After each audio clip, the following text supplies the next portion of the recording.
Fala galera, sejam bem-vindos a mais um Pode Crer Podcast. Hoje um episódio extremamente especial, assim como todos são. Então não deixe de deixar o seu like aqui agora. Comigo hoje está aqui ele, nada mais nada menos que o cara Denilson Sigoli Jr. Seja bem-vindo, meu irmão. Que isso, não E sou as o honras cara. é sua. Não sou o cara, não. Sou amigo do cara. É isso aí. Mas é muito bom estar aqui mais um momento, né? Nesse nosso episódio Pode Crer, Pode Crash. Exatamente. Como você já disse, né? O pessoal dá o like, Deixa o likezão compartilha, aí. se inscreve Manda no pra canal. todo mundo que tá top. Hoje a gente tem uma visita ilustre, né? Do nosso Gringo. gringo. Vindo diretamente dos Estados Unidos da América, uma atração internacional. Rapaz, estamos ficando chique, hein? Rapaz, acho que agora a gente chegou no Né? topo, né? Já pode aposentar já, né? Já vamos parar no auge. Que isso, mas assim, sem mais delongas, gostaria de dar as boas-vindas ao Pode Crer Podcast, ao nosso irmão Jefferson. Seja muito bem-vindo, meu irmão. Muito obrigado. Olá a todos que estão vendo e verão esse programa. Que alegria estar aqui em Ariquemes, uma cidade, e os irmãos que eu venho visitar aqui estão no meu coração. Amo muito. Para mim é uma alegria estar aqui com vocês Maravilha. nesse programa para juntos falarmos dele, né? Você é amigo do cara, eu também sou. Nós somos. Somos amigos do cara, somos a noiva dele, servos dele, ele é, né? É isso mesmo. Então nós aqui estamos aqui, mas o mais importante é ele que também está aqui conosco. E que bom ter você aqui com a gente, né? A gente estava até conversando, né, Jefão, essa semana, organizando a agenda e programando como é que ia fazer, porque o seu tempo é muito corrido, né? Quando o senhor vem aqui é muito rápido, a gente precisava organizar e a gente falando assim, cara, como que é bom ouvir o irmão Jefferson pregando a palavra, compartilhando, porque o senhor passa uma paz pra gente, né? Uma tranquilidade, né? De onde que vem isso? Vem dele, né? Do amigo, né? Com certeza. Mas conte pra nós, Xará, um pouquinho da sua história. Tá. Como começou, como foi seu processo de conversão? Conte um pouco da sua vida pra nós. Tá Fica à bom, vontade. Xará, tá bom. Eu me converti em 1980, já faz um tempinho, né? E na época eu estava, Jefferson, muito envolvido com drogas, né? Até também com o envolvimento de tráfico, né? Não um tráfico pesado, mas aquele tráfico assim de um usuário mais frequente, né? Usava e acabava tendo sempre comigo um pouco de droga para vender, para mim se autossustentar no vício. Então nessa época, já no último ano, né, que foi 79, eu estava muito, mas muito envolvido mesmo. Cheguei até a ser preso em 78, uma prisão muito rápida devido assim à influência do meu pai na cidade de Goiânia, da amizade com policiais, com delegados. Eu acabei ficando, assim, fui preso com droga, mas acabei sendo liberto rápido, né? Sim. E aí algumas pessoas já estavam orando, me convidando para ir em reunião, para ir na igreja, mas sempre havia aquele refutar, aquele rejeitar dentro de mim, né? Porque apesar de ter sido criado num ambiente religioso, na igreja católica, e por passar um período da minha infância com muita frequência na igreja católica, depois que, assim, a parte da adolescência para a juventude é que eu me afastei. Então, assim, havia pessoas orando, pessoas já me convidando, e um belo dia eu fui numa reunião. E nessa reunião foi muito impactante, né? Assim, e foi assustador também, porque foi numa casa e lá eles levantavam a mão, batiam palmas e dançavam. Eu conhecia esse ambiente no mundo, né? De cantar, levantar a mão, dançar, pular. E eles pulavam, dançavam, e eu percebi naquele lugar algo diferente, né? Assim, um ambiente, né? Eu não pude discernir na época que era a presença de Deus, mas eu sabia que tinha, além daquele estereotipo das pessoas, além do que eles estavam fazendo, eu percebi que havia algo no ambiente que era diferente. Senti uma paz que eu nunca tinha sentido. Porque as drogas, por exemplo, especificamente a maconha, ela acaba trazendo uma sensação de paz, né? Aquela coisa assim de a pessoa acalmar, sentir uma paz. Mas eu senti algo que transcendeu todas as experiências Além daquilo. além do que eu experimentei, né? E foi bom, eu gostei, né? E quando você gosta de algo, você acaba experimentando de novo, voltando. E eu fiz isso. Voltei, continuei. Na época, era numa casa, como eu disse, e eles reuniam de segunda a sexta nessa casa. Sim. E no sábado eles iam para uma escola. Era um grupo pequeno, né? Na época devia ter umas 40, 50 pessoas, no máximo. Talvez nem chegava a 50 pessoas. A casa ficava ali, a sala amontoada de gente, né? E aí eu gostei, continuei indo, mas também, assim, eu posso continuar ou você quer fazer uma outra pergunta? Não, O fica à microfone é do vontade. senhor. Tá. E aí eu continuei indo e sentindo aquela sensação de melhor do que as drogas, tanto que eu saía, às vezes eu colocava um pacotinho de maconha assim numa árvore, no pé de uma árvore em cima, ou numa moita, assim, onde tinha um pouco de lixo, para quando eu saísse eu pegava, enrolava um cigarro de maconha e fumar. Mas aquela sensação de paz que eu estava sentindo naquelas reuniões, quando eu fumava o cigarro de maconha, eu ficava perturbado. Aquela paz que a droga me dava, não dava mais. Tava perturbando. Estava já. perturbando, incomodando, e eu vi que era melhor lá dentro, né? E eu continuei indo, mas continuei também envolvido com drogas. E isso foi um período de mais ou menos uns 2 meses, 3 meses. Só para você ter uma ideia, Gerson, eu estava tão dependente, vou falar assim, mais da maconha, né?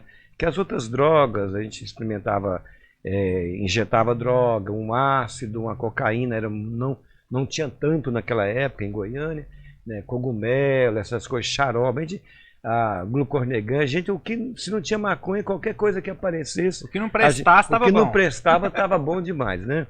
Mas eu estava tão envolvido com maconha que eu fumava todos os dias, assim, quando tinha, e era raridade não ter, era uma média de 9 a 10 cigarros de maconha por dia. Então, assim, eu gostava mesmo, né?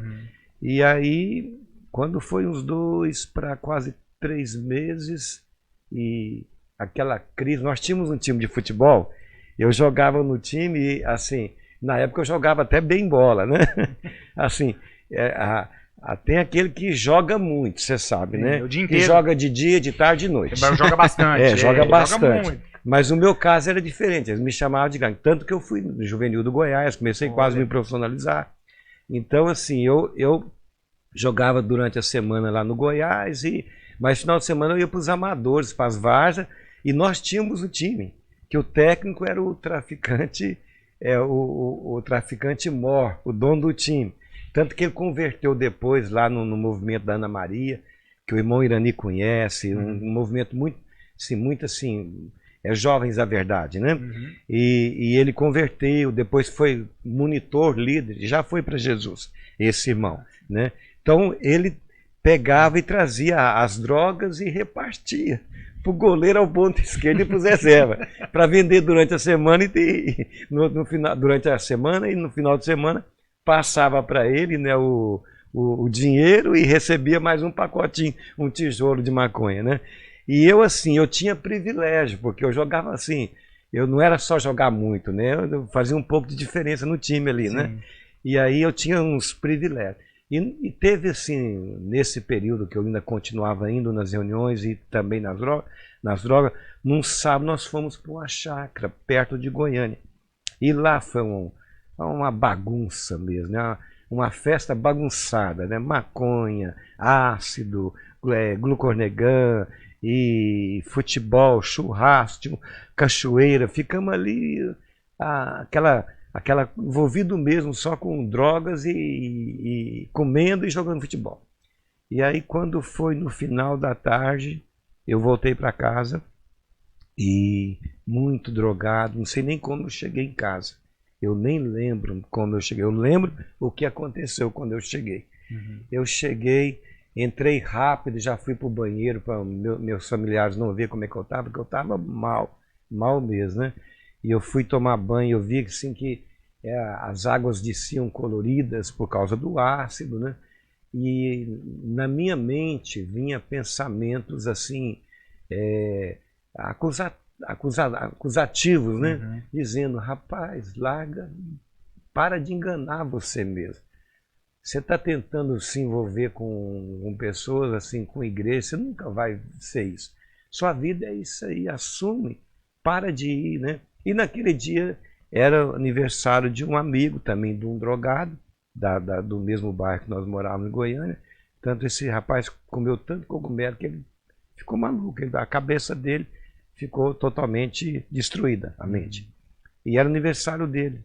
E aquela voz falou para mim, vai para a festa. Tinha reunião no sábado, lá no colégio, porque no sábado era no colégio. E era até uma reunião maior, ia mais pessoas, né, porque não era na casa. Falou, não, você vai para o aniversário e para de ir, porque isso não é para você. E eu estava assim, definido a fazer isso, né? Mas eu entrei no quarto e, assim, para quem está nos ouvindo e vai ver, assistir depois, assim, alguns já estão familiarizados, outros não. Eu ouvi uma voz, assim, não uma voz audível, mas uma voz no interior mais nítida do que aquela voz acusativa que vinha na minha mente, no meu pensamento. Era algo assim que, assim, parece que não veio na mente, saiu lá do interior mesmo, né? E foi tão clara, falou para mim, sim, voltar para Deus naquele momento, né? Ajoelhar, orar.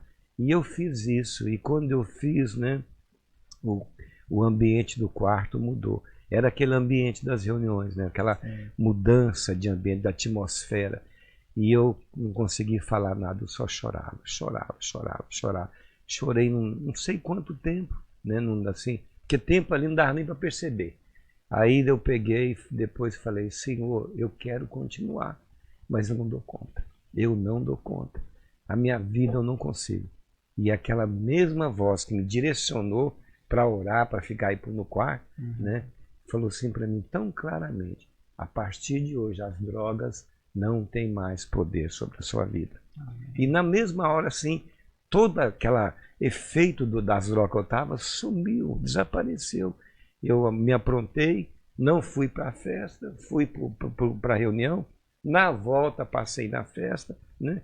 E lá na festa, muitos ali me ofereceram drogas, saíam, estavam dançando. Naquela época as festas eram muito em casa, o pessoal dançava na sala, dançava na cozinha, comia na cozinha ali, comia na sala, dançava no quintal, ficava...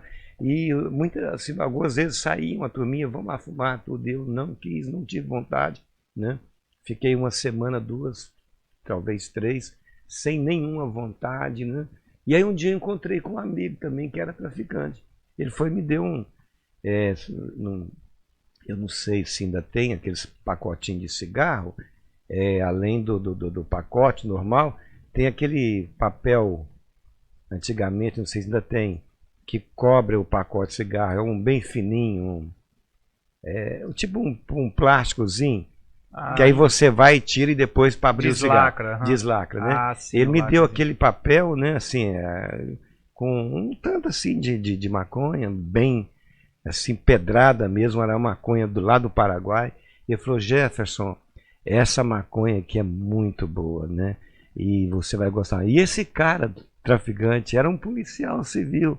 E ele avisava a gente quando a polícia ia fazer batida, mas também traficava, né? E ele falou assim, essa é muito boa. Eu virei para ele e falei assim, não, eu parei, eu já tem umas 3 semanas, eu estou indo na igreja agora. Ele falou, para com isso, rapaz. Sério, nossa coisa. E insistiu tanto, pegou. E eu peguei dele para me livrar dele, para mim, né, sair fora logo. Com a intenção de pegar dele e jogar fora. Primeiro, aquele virar as costas, jogar fora. Mas eu fui tentado a experimentar. E eu fiz um cigarrão que, assim, na linguagem de quem fuma, daria para fazer a cabeça de uns 4, né, pela qualidade da maconha, né? E eu fumei o cigarro todinho, mas todinho. Não fez nada. Efeito. Aí a voz veio de novo e falou para mim assim, ó, eu não te falei, as drogas não têm mais poder sobre sua vida. A partir daquele dia, né, eu já não estava fumando cigarro, beber, eu nunca fui muito de beber, era mais droga mesmo, né, eu bebia assim de vez em quando. E aí nunca mais, foi em 1980, não precisei de passar por clínica de recuperação, Assim, também sei que em muitas clínicas pessoas são reabilitadas, recuperadas, mas eu não precisei, né? E era quase todo dia, praticamente 9 a 10 cigarros de maconha, né? Assim, e graças a Deus o Senhor me libertou. E aí, sim, estava com 23 anos, envolvimento, culto de segunda a sábado, todo dia na igreja. Todo dia na igreja, envolvido. E logo eles começaram, foi isso em 1980, em 81 eles já começaram a escola bíblica interna. E aí o líder principal falou, você tem chamado, você tem que fazer. Eu já deixei o emprego, eu trabalhava numa multinacional, na Shell, do Brasil. Né, tinha arrumado um emprego na igreja, um irmão da igreja, meu irmão, já estava uns 6, 7 meses no trabalho. Quando eu falei para ele que eu ia sair para fazer escola bíblica, ele quase me matou. Ele literalmente ele quase ficou de mal de mim. Ele falou assim, você não pode fazer isso, cara. Você tem que ficar aqui, você tem oportunidade de crescer. Eu falei, mas eu quero servir a Deus. Deus fez uma obra na minha vida. Eu quero que Ele faça na vida de outros através da minha vida. E fiz o Instituto 2 anos, né? E aí foi essa partida aí, já fui para Campo Grande em 83, ajudar início de plantação de igreja.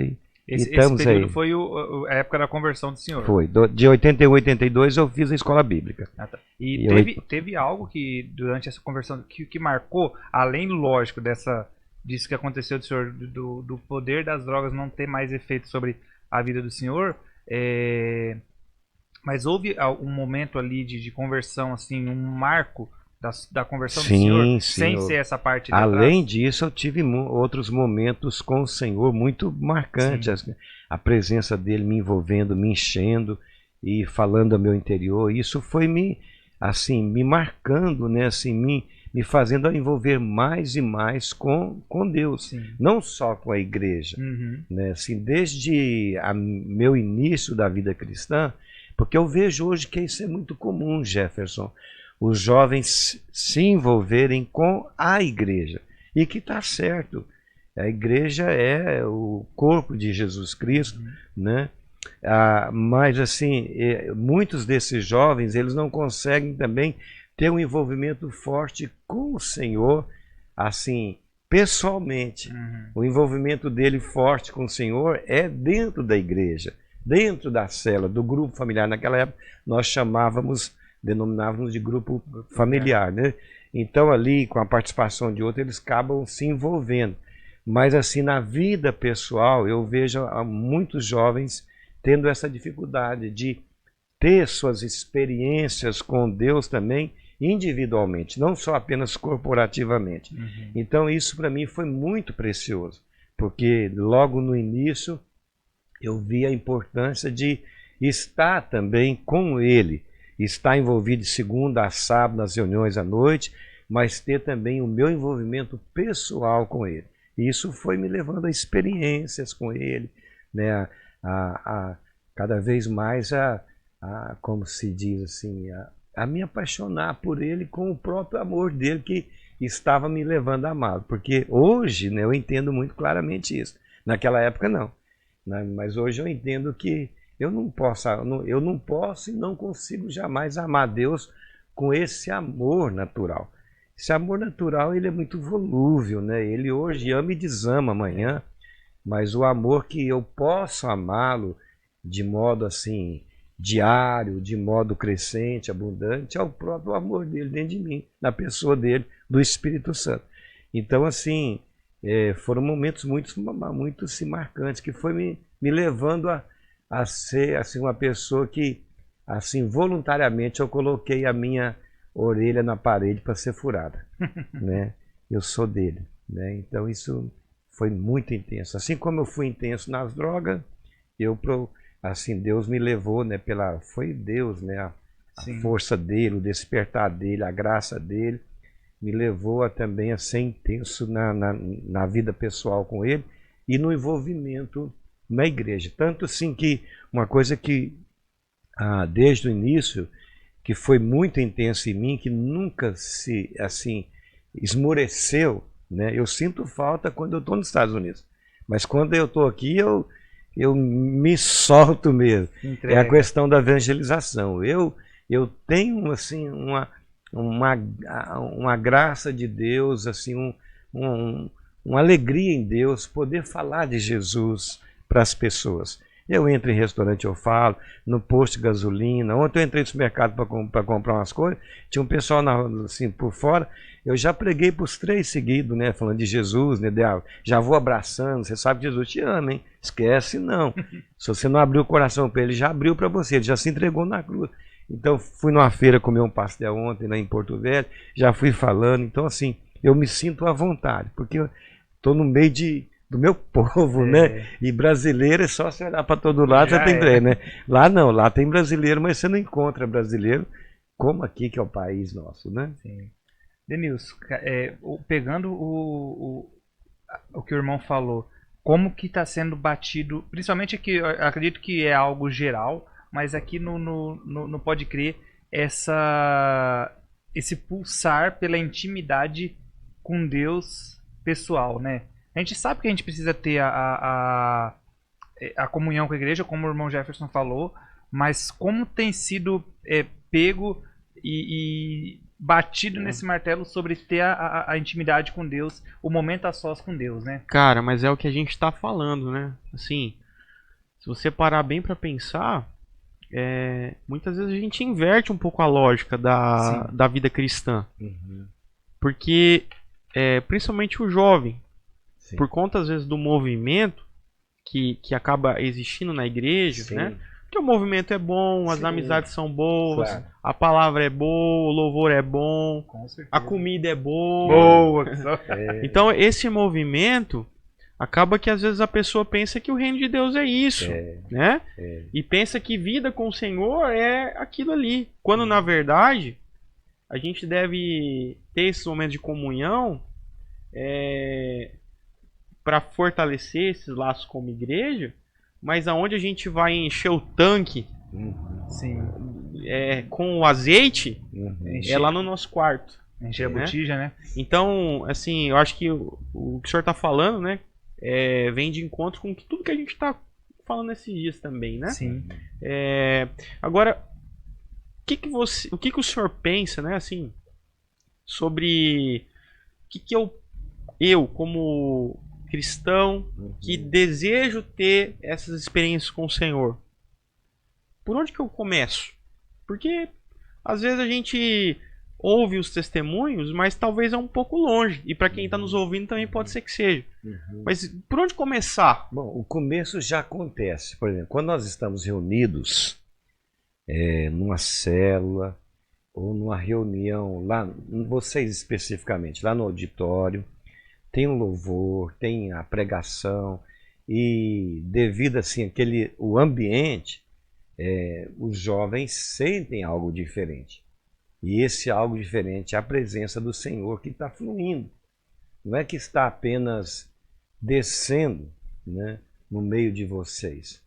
Se olharmos só nesse aspecto, Deus está descendo, Deus está movendo, Deus veio, a gente está olhando a doutrina da palavra de Deus de modo errado. Deus não é um visitante na igreja. Deus é o Senhor da igreja.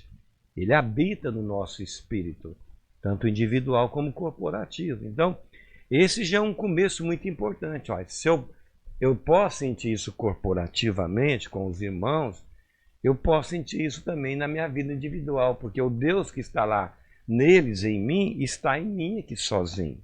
O problema é que lá tem toda uma atmosfera, um ambiente, mais pessoas, músicas, né, tudo assim que faz com que nós assim caminhemos de uma certa forma com mais facilidade, né? Mas individualmente é algo assim que é mais difícil para nós. Mais difícil por quê? Porque a resistência é maior. Lá, claro, assim, lá a gente tem um aspecto que, se a gente não atentar, a gente envolve nas reuniões, na célula, no auditório, e assim, apenas no aspecto corporal, né? Você levanta a mão, você dança, você pula, você bate palma, e também no aspecto da sua própria alma, você sente, né? E você é contaminado pelo ambiente que você está sentindo ali. Uhum. E isso é bom, mas é perigoso, porque a verdadeira espiritualidade, o fluir da espiritualidade vai sair lá do nosso interior, do nosso espírito, que às vezes as pessoas percebem, experimentam nas reuniões com mais pessoas, mas às vezes elas assim não conseguem discernir esse aspecto. E quando ela está sozinha, Gerson, é mais difícil, porque a nossa carne, carne que eu digo, esse corpo mortal, né? Esse corpo, ele é inclinado para as coisas que ele está acostumado, né? Pelo que ele vê, pelo que ele ouve, pelo que ele toca, né? Pelo que ele prova, pelo que ele sente. Então, assim, esse corpo, ele se inclina para a carne. Ele nunca vai inclinar para o espírito. Pelo contrário, ele está sempre militando contra o espírito, para que nós não façamos o que queremos. O que nós queremos? Você que está ouvindo, se você é um cristão, lá no íntimo que você quer é Deus, porque você é cristão, né? Você quer as coisas de Deus, mas esse corpo vai sempre trabalhar contrariamente, né? E a nossa alma, que é a mente, a emoção, a nossa vontade, ela está no meio, né? Por um lado está o corpo mortal, que se inclina para a carne, por outro lado está o espírito, que inclina para o espírito, para Deus. Esse aqui vai inclinar para a carne e vai colher só carnalidade, corrupção, distanciamento de Deus, né? Esfriamento espiritual. E esse aqui vai nos levar para a vida e para a paz.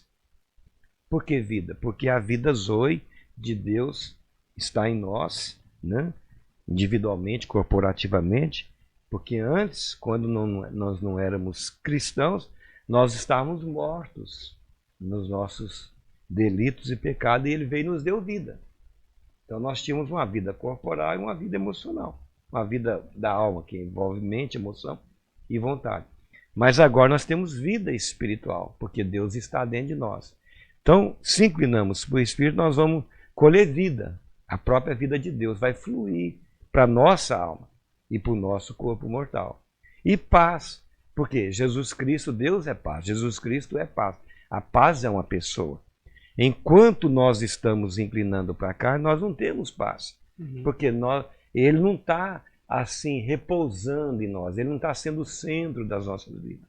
Ele não está sendo o Senhor das nossas vidas. Ele não está no controle da nossa vida. Quem está no comando somos nós. Então nós não temos paz. Por quê? Porque nós temos a vida de Deus. E quem tem a vida de Deus e está vendo que na sua peregrinação, na sua caminhada, Deus não está sendo o Senhor, está no trono, está reinando em nós, nós ficamos perturbados. Às vezes uma perturbação maior, às vezes uma perturbação assim muito pequena, mas a gente não está bem. A gente está bem quando a gente vê Jesus no centro, o Espírito Santo no centro, entendeu? Então, vir para cá e estar com ele a sós é muito difícil, porque o corpo não quer isso. O corpo até gosta, por exemplo, do auditório, o povo cantando, batendo palma, né? Muita gente. Não, se o pessoal levanta a mão, eu também levanto, né? Se tem jovens dançando aqui, pulando, eu também vou pular. Então o corpo, ele encontra uma certa satisfação nisso, né? Mas quando você está sozinho, só você e Deus, é mais difícil. Você está sozinho, entendeu? Você não tem influência de outros, ou então outros fazendo para você acompanhá-los. Então, mas você já sabe da presença, você experimenta no grupo familiar, você experimenta no auditório. Você sabe, ela está lá. Se ela está lá e está dentro de mim, ela pode mover aqui. E aí é uma questão de determinação, de disciplina, de aquietar. Sabe? Eu não senti nada, mas lá eu sinto, aqui eu não sinto. Não desista, continua aqui. A questão não é, o ponto principal não é você sentir, nem aqui nem lá.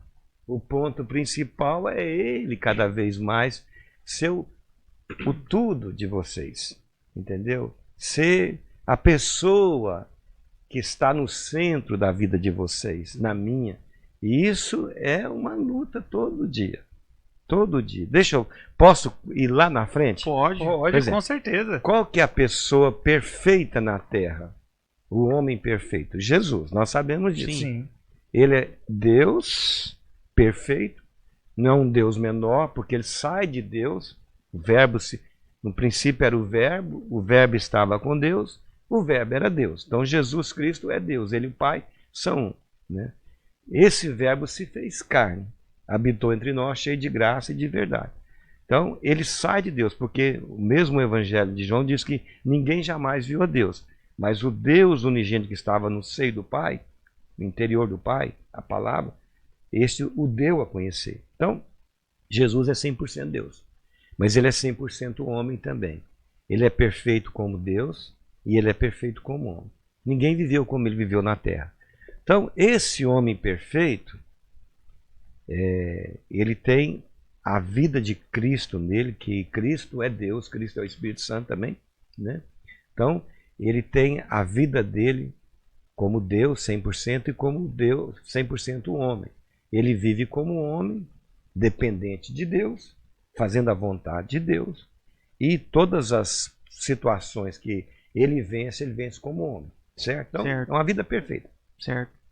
Agora, esse Jesus Cristo hoje está nos céus, glorificado, e está na terra dentro de nós, da igreja. Certo. Vocês concordam? Sim. Você está vendo, ouvindo e vai ver, ouvir, concorda também.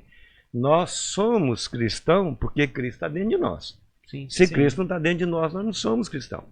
Nós somos a igreja dele, o corpo dele, porque ele está dentro de nós, né? Ele sai do Pai e nós saímos dele. Sim. Concordam comigo? Sim. Assim como Eva sai de Adão, saiu de Adão e se tornou uma pessoa, Uhum. né? Ela é outra pessoa, tem outra forma, mas ela saiu de Adão. É diferente de um bebê que nasce de uma mulher. Na hora que o bebê começa a crescer, ele começa a ser ser independente. Concordam comigo? Sim. Quando ele sai, ele cresce, ele vai ter muito ele tem o DNA do pai e da mãe, vai ter muitas coisas do pai e da mãe, mas ele é um ser independente. Uhum. Eva, ela cresceu e por causa do pecado, ela se torna um ser independente de Adão. Os dois, há um conflito desde aquela época até hoje entre o homem e a mulher. Cada um quer controlar e ser o senhor do outro. Casamento é muito isso. A mulher quer mandar no homem, o homem quer mandar na mulher. Mas se você vê Eva, tudo que Eva tem saiu dele, de Adão. Ela amava com o amor de Adão, porque ela sai de Adão. Sim. Né? Ela tem força com a força de Adão, porque a força de Adão estava nela. Está claro isso, né? Sim. Sim. Então, Jesus agora ele está em nós. Então, nós temos em nós uma vida que é santa, que é perfeita, que é divina. Nós somos humanos, mas carregamos dentro de nós a divindade. O Espírito Santo habita em nós. Assim como habitou em Jesus, né? Jesus é o homem que nos salva dos nossos pecados, nos perdoa os pecados e nos salva dos nossos pecados. A palavra Jesus quer dizer isso, que nos salva dos nossos pecados. Então, ele não apenas perdoa, mas salva. Mas ele tem o quê? Deus nele, e ele é perfeito como homem e perfeito como Deus. Claro isso, né? Sim. Igual dentro de nós tem o perfeito, que é Deus. Tem o santo, que é Deus. Tem o justo, que é Deus. Tem o amor, que é Deus, né? Tem a santidade, a vitória, a justiça, tudo que atribui em nós de espiritualidade é a presença de Deus que está em nós, né? Santidade, paciência, justiça, fidelidade, mansidão, tudo é o fruto, é a pessoa de Deus. Por outro lado, nós estamos nesse corpo. Eu sou o Gerson, você é o Gerson e você é Denilson. Denilson, né? Então, na nossa caminhada cristã, é essa luta até Jesus voltar, ou nós irmos para ele. A vida cristã é essa vida substitutiva. Não mais eu vivo, mas Cristo vive em mim. Mas esse processo é muito trabalhoso, é muito difícil para nós. Não para Jesus, Jesus foi perfeito. Mas, por um lado, nós temos ele, Cristo. A nossa espiritualidade é ele. Por outro lado, nós temos uma alma que é o que eu penso, é o que eu quero e é o que E é o que eu falo. Eu sinto assim, eu falo assim e vou fazer assim. Por outro lado, nós temos a nossa espiritualidade, ele pensa assim, ele fala assim, ele faz assim. É diferente. Nossa vontade está sempre contrária à vontade do Cristo que está em nós. Então a vida cristã é essa caminhada dele conquistando a nossa alma e nosso corpo mortal.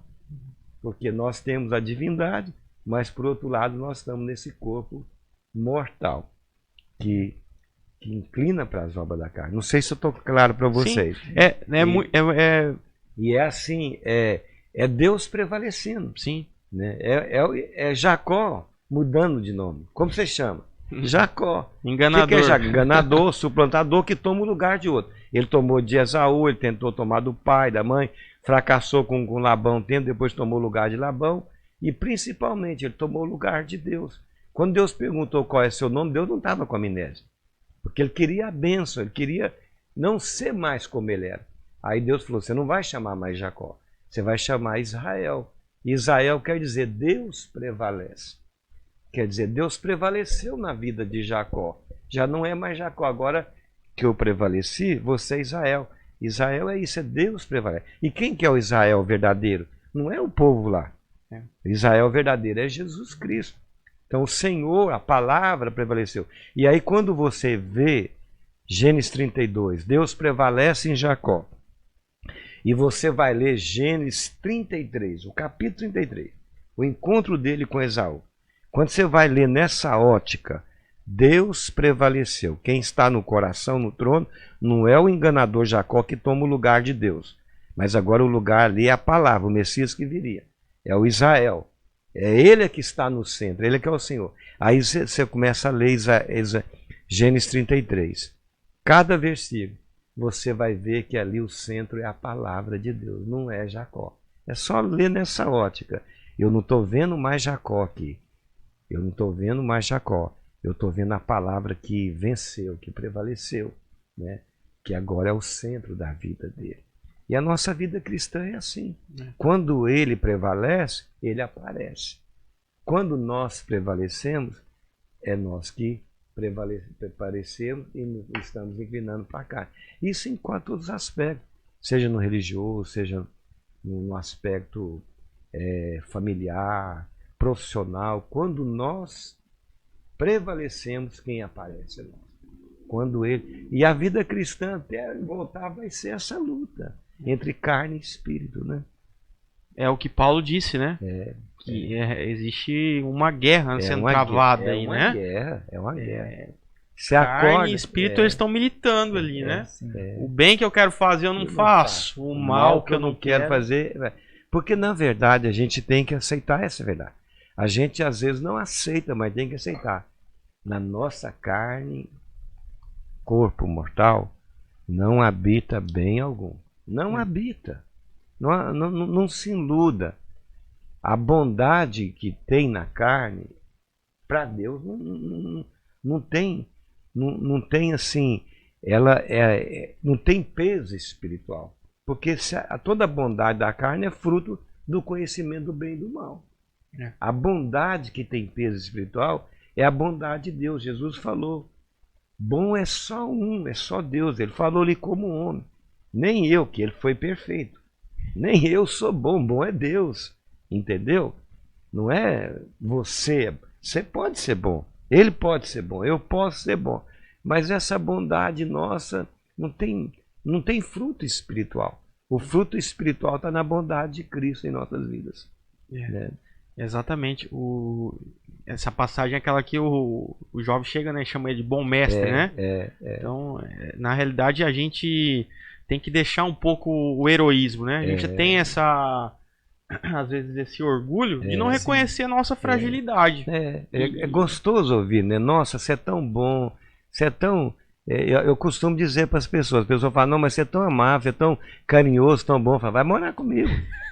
Passa uma semana, um mês na minha casa. Me leva para casa. Me leva, vai morar comigo, você vai ver como é que eu sou. A hora que apertar Aí você faz, Deus te usa, né, no ministério, no trabalho.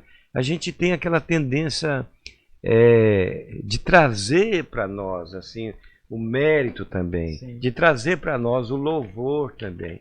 Mas a gente tem que ter essa consciência. Acredite, você que está ouvindo, o bem que está em você é Deus. Nós não habita bem algum. A gente for parar bem para pensar, né? Além do Senhor que nos conhece, só quem pode avaliar a nossa vida, né? Igual nós como homens, é a nossa esposa. Porque ela nos conhece de verdade quem a gente é, né? E te garanto que às vezes ela fala assim, Deus, o que eu estou fazendo dormir nessa cama com esse homem? Né? Da mesma forma a gente, às vezes olha para ela e fala, meu Deus, onde eu fui amarrar meu burro? Onde eu fui amarrar meu burro, né? Desse jeito. Vai um lapidando o outro, Vai né? O processo é esse também, né? Mas esse lapidar, esse formar, não é que nós vamos crescer. Nós vamos diminuir. Quem vai crescer é Deus, é a presença do Espírito Santo, é a presença de Cristo. Nós agora somos novos homens, nova criatura, um novo homem. Quando a gente nasceu no natural, a gente era Adão, né? Adão. Era o eu, né, batendo. Adão. Até, se você ler Gênesis 5:2, lá diz Gênesis 5:2, olha o que diz Gênesis 5:2. Deixa eu ler aqui para nós. Bem rapidamente. Você tem aí? Mais Tô fácil. pegando aqui. Gênesis 5:2. Aqui, ó. Pronto. Homem e mulher os criou e os abençoou e lhes chamou pelo nome de quê? Homem. Ou Adão. Adão. Isso. Então a Eva chamava Adão. A minha tá como NVI. Então assim, todos que nascem natural são adâmicos. Sim, a natureza. Agora, né? natureza. Agora, todos que nascem em Cristo são cristãos. Cristo está neles, né? O Jesus Cristo está em mim e em você, né? Na pessoa do Espírito Santo. O mesmo Espírito que estava em Jesus, que é Cristo, está em nós. E só pra gente trazer, então, assim, uma conclusão desse nosso raciocínio. O que o senhor está falando, então, é que a caminhada com o Senhor, ela se resume em cada vez mais eu, como homem, deixar de lado a minha carnalidade, né? E buscar cada vez mais fazer com que o meu espírito em Deus se fortaleça. Sim. É isso? O Cristo ser formado em você. De modo que a sua vida da alma, do seu psique, né, que fica no centro ali, inclina para o corpo mortal ou inclina para o espírito, passe a ser, assim, cada vez mais cheia do Espírito Santo que está no seu espírito. Para que seja o que Cristo pensa, o que Cristo fala e o que Cristo faz. Seria o que João Batista disse, mais ou menos, Importa lá. que ele cresça, Esse aqui eu diminuo. E Paulo, né, não mais eu vivo. Cristo vive em mim. Né? A vida cristã, ela tem um lado de estar em Cristo e Cristo em nós. Ele está em nós, mas de modo experimental, Cristo em nós, que é o que Paulo falou. Não mais eu vivo, Cristo vive em mim. A vida que eu estou vivendo, né, eu vivo pela fé no Filho de Deus que me amou e se entregou por mim. Então, a vida cristã tem um lado que é fato, que é legal, é passado, que não vai ser, já foi. Está em Cristo eu fui crucificado com Cristo. Romanos 6,6. Para que o corpo do pecado fosse desfeito e eu não servisse mais o pecado como escravo. Ora, quem já foi justificado do pecado está livre. Eu fui crucificado com ele. É uma posição espiritual. É uma posição espiritual e que aconteceu na cruz. A cruz, Jesus inclui a humanidade nele. Não apenas você, eu, mas toda a humanidade foi inclusa em Jesus Cristo. Eu não estou dizendo isso que toda a humanidade é salva por Jesus. Sim. Não estou dizendo isso. Estou dizendo que foram todos inclusos. Não são salvos por não crer e por não receber aquele que já deu a salvação gratuita. A graça. Né? A graça, né? Então, lá em Paulo diz, né, que Deus estava em Cristo, reconciliando consigo mesmo o mundo. O mundo ali é a humanidade. Sim. Não imputando mais aos homens, não imputa mais as suas transgressões. João fala, ele é a propiciação não apenas dos nossos pecados, mas do mundo inteiro. De todo mundo. Então, ele morre, e quando ele diz está consumado, e morre, ali toda a humanidade é incluída nele. Então, assim, e quando é incluída nele, e nós que nos tornamos nova criatura, legalmente nós fomos crucificados com ele. Isso é um fato. Outro fato, nós somos sepultados nele, pelo batismo. Isso é fato. Né? Outro fato, nós fomos ressuscitados nele. Nós temos uma vida de ressurreição. A vida de ressurreição já está em nós. Outro fato, nós estamos assentados em Cristo, nas regiões celestiais. Isso é fato, é legalizado. É uma posição espiritual. Agora, o Cristo em nós é a experiência de não eu vivo, mas Cristo vive. Você está entendendo? Uhum. Cristo reina, Cristo está no centro. Cristo gradativamente prevalece. Sim. Né? Eu vou, por exemplo, vou ser bem prático. Alguém me machucou, me ofendeu gravemente. Certo. Se eu perdoo essa pessoa, eu estou tomando o lugar de Cristo na minha vida. Certo. Tá claro isso? Sim. Sim. Se eu sou traído e eu luto para não perdoar, eu estou tomando o lugar de Cristo. Ou se eu me esforço para perdoar, eu estou tomando o lugar de Cristo. Falo eu carnal. Isso. Eu, sim. Jefferson. Mas quando eu permito o Cristo que é perdão e que já perdoou, perdoar através de mim, ele prevalece. Não mais eu estou vivendo, é Cristo que está vivendo. Uhum. Quando eu estou numa situação que está me deixando debaixo de uma pressão, eu estou perdendo a paciência, Uhum. e eu me esforço para ser paciente na carne, eu estou tomando o lugar de Cristo. Eu estou sendo carnal. Sim. Mas quando eu me rendo a Ele e me entrego, falo, Espírito Santo, paciência ao Senhor, é Cristo. Eu me rendo. Senhor, está debaixo de pressão, mas eu quero viver a paciência, Senhor, a alegria do Senhor nesse momento, a paz. Cristo prevaleceu. Não mais eu vivo, é Cristo que está vivendo. Entendeu? Isso é um processo de intimidade, de comunhão. Isso é um processo de voltar para Ele. Isso é um processo de também tomar cruz dia a dia. Porque a nossa vida natural quer viver. A nossa vida natural quer estar no centro. A nossa vida natural, ela quer receber aplauso. Uau, olha só, ele perdoou. Uau, olha só a paciência dele. Olha só como é que ele é justo. Olha só como é que ele é bom. Olha só como é que ele é ungido. A nossa vida natural quer o reconhecimento. Tudo isso eu estou tomando o lugar dele. Eu não estou sendo espiritual. Uhum. Então, quando eu tomo a cruz, eu falo, não, Senhor, a vida agora eu sou um discípulo. Né? E lembra lá em Antioquia, pela primeira vez, os discípulos foram chamados de cristão. Atos 11, né? A ordem é essa. A ordem não é os cristãos foram chamados de discípulos. Porque discípulo é aquele que se entrega mais do que um cristão normal. Concorda comigo? Sim. Segue o seu mestre, renuncia. É o que Jesus fala nos evangelhos sobre o discípulo. É o que Paulo fala. Né? Então, quando você é um discípulo, você está indo no caminho de não mais eu vivo, Cristo vive em mim.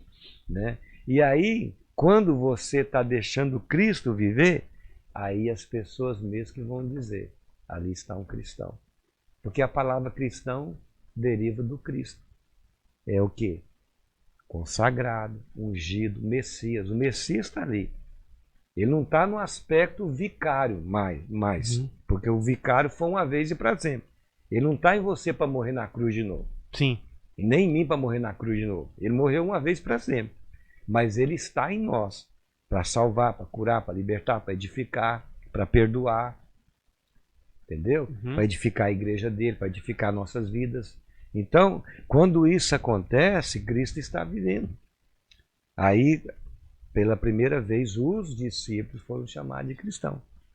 O senhor não acha que talvez existe uma dificuldade hoje para nós como igreja talvez entender isso? Porque, como o senhor falou, né? Primeiro o processo é ser discípulo para depois ser cristão. Não, nós já somos cristãos.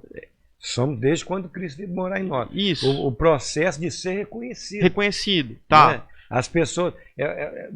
o Francisco de Assis, às vezes, ia para a feira para pregar, ele não abria a boca.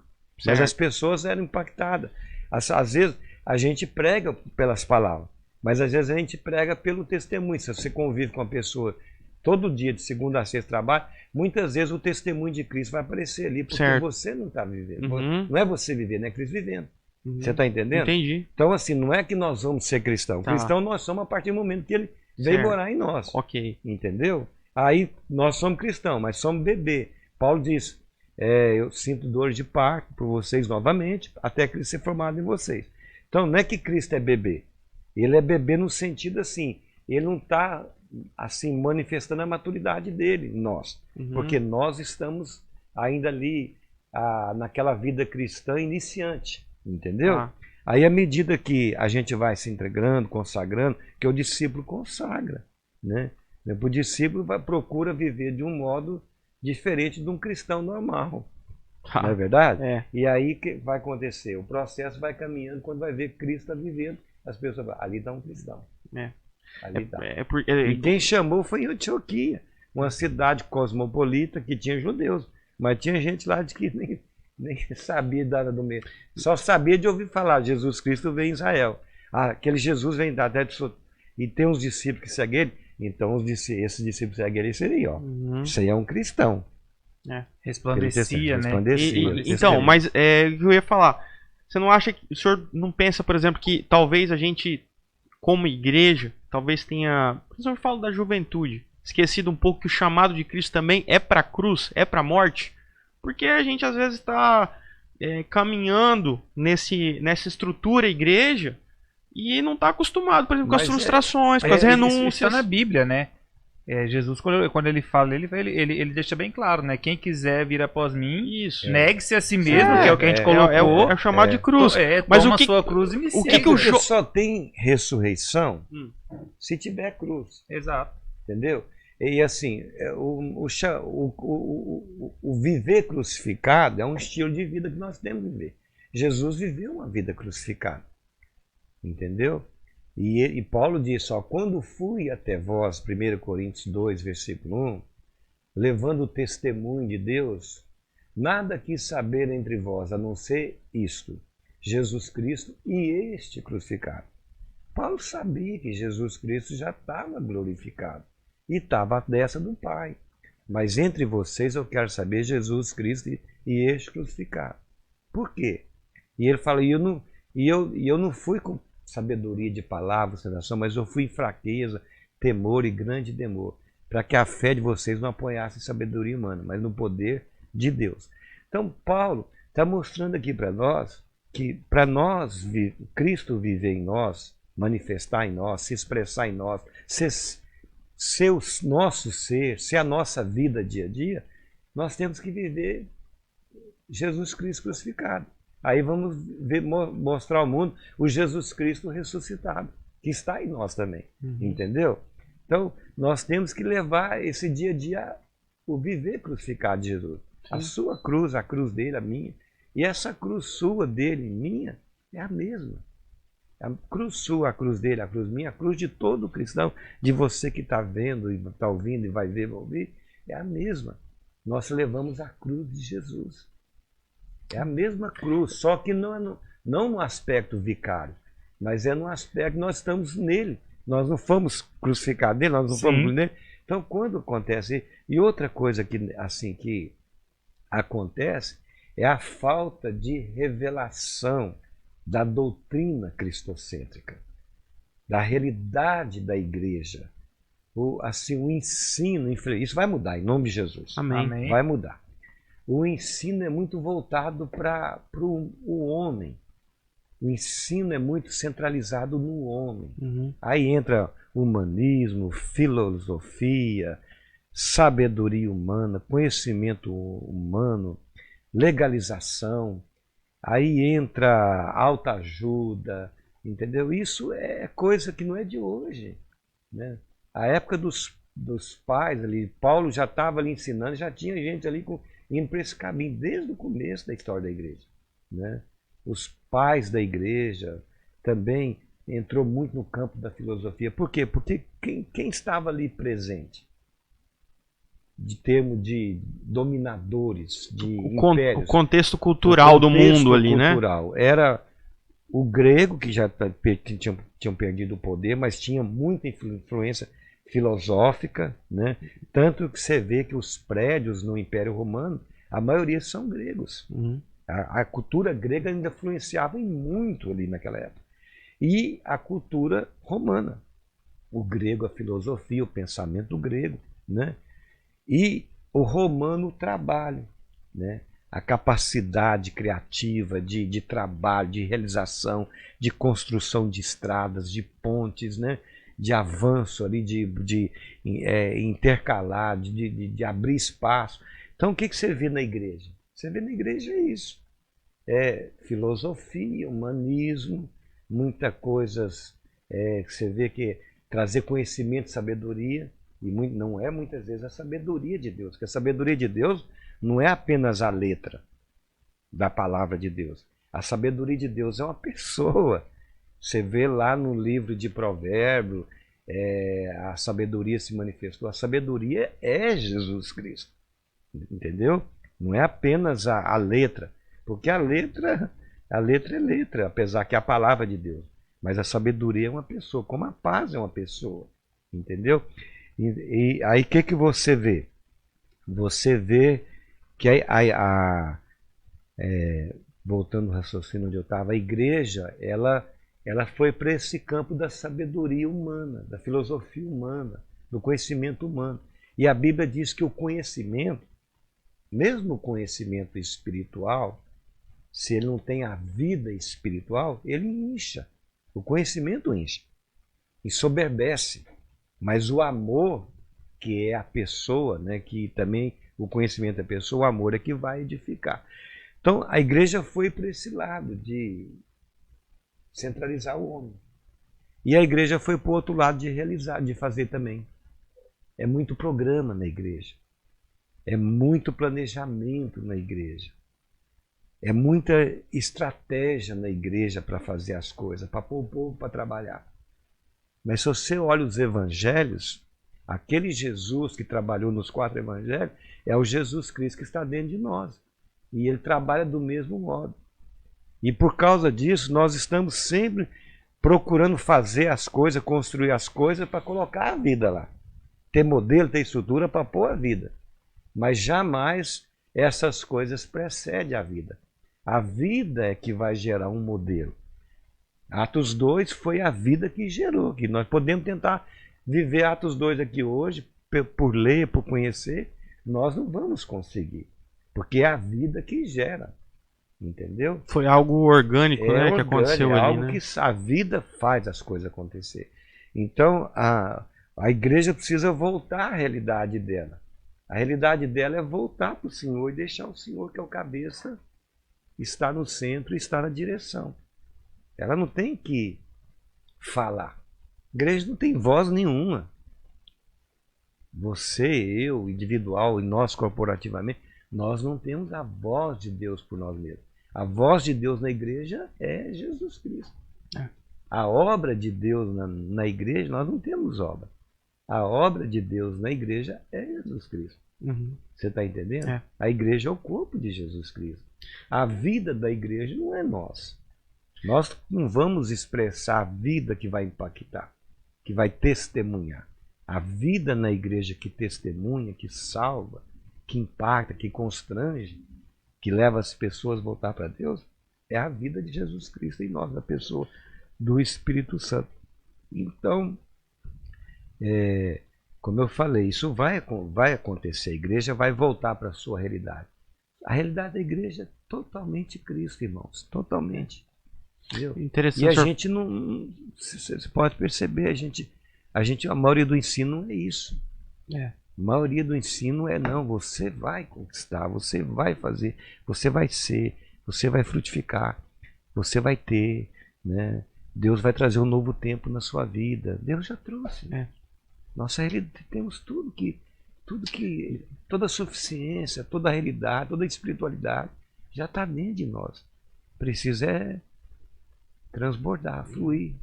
A gente vê assim, algumas coisas que são publicadas, né? Tipo, o homem é o centro do coração de Deus, né? Tipo assim, voltado mesmo para esse humanismo, né? Sim, sim. É interessante o senhor falar isso, porque essas semanas agora eu vi uma publicação do Theo Hayashi e ele estava falando algo mais ou menos assim, né? Não com essas palavras, mas ele dizia algo assim, que hoje a gente vive uma geração onde todo mundo tem opinião para tudo, e dentro da igreja também. Mas o mundo não precisa da nossa opinião. O mundo precisa da palavra, do verbo encarnado. Sim, né? sim. Então, acho que esse resgate a esse engajamento bíblico, a esse ter Cristo como essência e como centro da igreja, como Senhor da igreja, é fundamental, né? O homem quer edificar a igreja, né? O homem quer, assim, mostrar serviço, né? De uma certa forma até ser agradecido a Deus, retribuir a Deus, né? Agradar a Deus, agradar as pessoas. Olha só, eu estou sendo usado. A gente é usado na edificação, mas nós nunca vamos ser capazes de edificar. Quem edifica é Deus, através de nós. Nós somos vasos escolhidos, preciosos, para que a obra seja feita.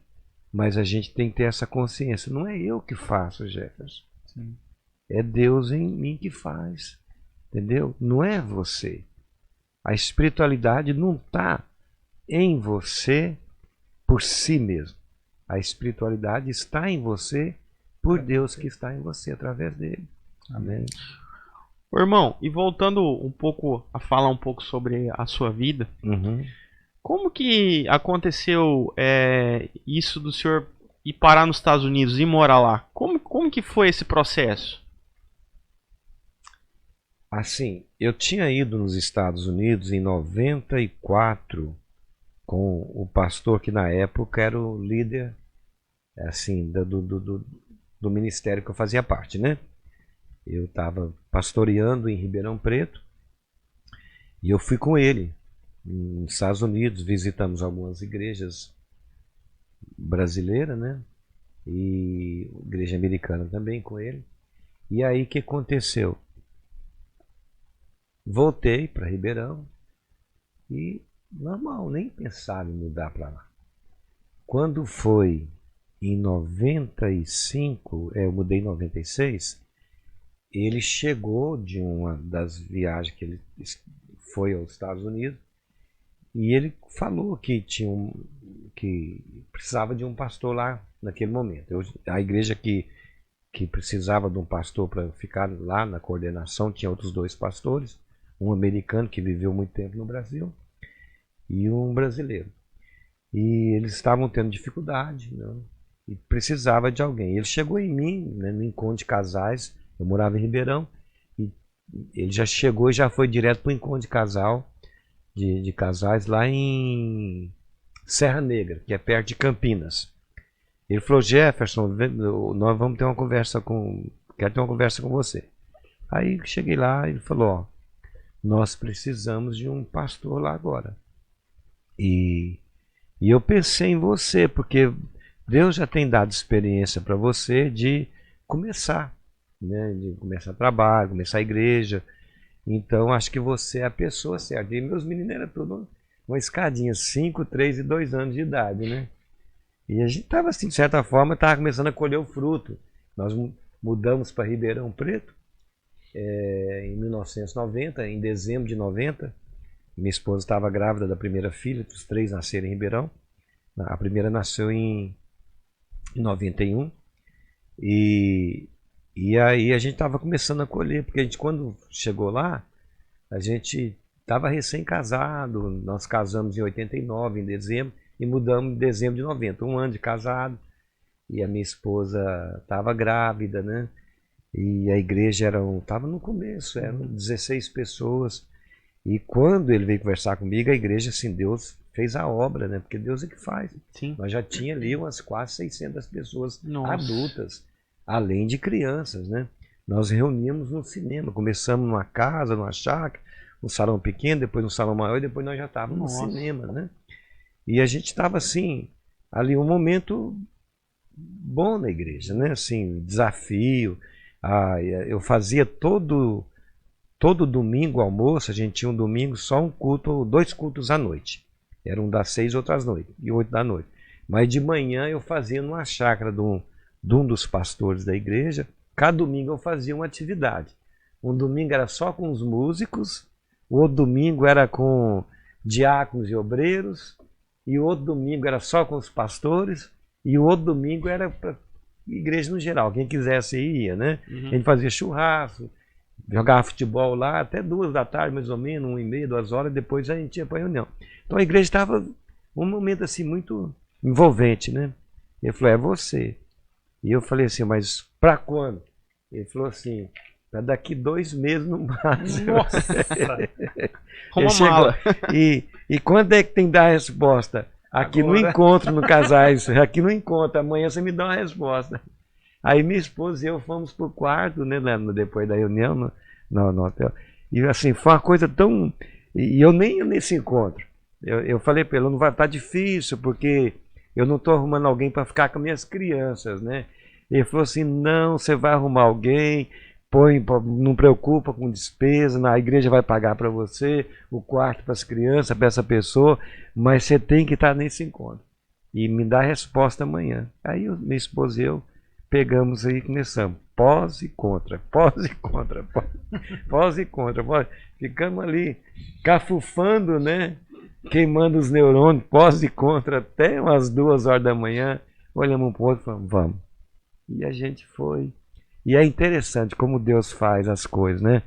É bom vocês ouvirem, todos ouvirem. Nós fomos para coordenar. Era uma igreja de uns 40 pessoas, mais ou menos, quase 50. E o pastor americano, mas que falava bem português, morou no Brasil um bom tempo. Ele era um pastor muito, ainda é, né? Que ele está vivo. E mesmo que não fosse vivo, né? Porque para Deus a gente não morre mais, né? E ele, assim, ele é um anjo, um homem muito amoroso, assim, muito amável. Mas ele nunca foi um pastor de frente, é aquele pastor de visitar, de exposto, fazer batismo, né? Mas é sempre na retaguarda. E ele falou, Jeff, você já me conhece, nós fizemos muito batismo em Goiânia junto. E ele falou assim, nós fizemos assim, que eu fui lá quando o pastor falou, na possibilidade de mudar, antes da decisão de mudar, ele abriu para mim, que eu fui lá, como eu falei, em 94, ele falou, nós precisamos de um pastor aqui, porque eu não sou pastor de frente. E o pastor de frente, ele viaja muito, ele era motorista, fazia muito viagem de Nova York, New Jersey, para outros estados. E a gente precisa mesmo aqui para avançar, tanto na localidade, como abrir outras localidades, né? E aí, o outro pastor, ele, como eu falei, ele estava com esse trabalho de motorista, a mulher dele também trabalhava, e ele estava com muita dificuldade financeira, dificuldade no casamento. E ele falou para o pastor, né, que é o líder principal, eu quero que venha, eu quero que assuma, eu vou entregar tudo e vou ajudar, mas assim, eu vou continuar viajando, mas eu faço questão que venha. E aí eu cheguei lá, né, com a minha esposa e as 3 crianças. E no culto, nós chegamos acho numa sexta-feira, quando foi no culto no domingo, ele nem deu muita moral pra gente, não. Aí no culto ele pegou e no final falou para os irmãos, para a igreja, né? Falou, aqui está o pastor Jefferson, a esposa dele, a pastora Carmen, e eles vieram para nos ajudar, eles vão procurar um lugar para morar, para ficar, um lugar para começar a igreja, e nós estamos juntos para trabalhar como igreja aqui nos Estados Unidos. E a conversa foi de eu assumir a localidade, né? E ajudar a abrir outras obras, né? Quando ele falou, veio aquele gelo na gente, né? Assim, aquele baque, né? Poxa, não foi o que foi falado, combinado, né? Aí eu liguei para o líder e falou: Jefferson, fica tranquilo, você tem a passagem de volta. Vamos esperar um pouquinho aí, umas 2 semanas, 3. Se não aparecer nada, você vem embora e assume Ribeirão. Você volta para Ribeirão Preto, né? Se aparecer alguma coisa, você está disposto a ficar aí, começar do nada? Claro, sem problema, né? Aí, na outra semana, um casal lá de Massachusetts, da região de Boston, entrou em contato com um outro pastor do ministério e pediu: nós estamos aqui, vocês não pensam em vir para cá? Ele falou: não, o Jefferson está aí, eu lembro dele e tal. Pois é, fato ele vir para cá para começar. Aí eu fui para lá. Morava num apartamento assim, como esse estúdio aqui, a sala, a cozinha pequenininha, um banheiro só e o quarto deles, né? Ele, a esposa, a menina pequena, e eu e minha esposa, os 3 meninos pequenos, ficamos dormindo na sala, no chão.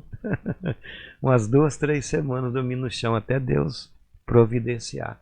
E Deus providenciou. Foi tão assim, de Deus, que nós mudamos em 96, e até 2001, 5 anos ali, Deus abriu a porta para que nos usasse para iniciar 6 igrejas.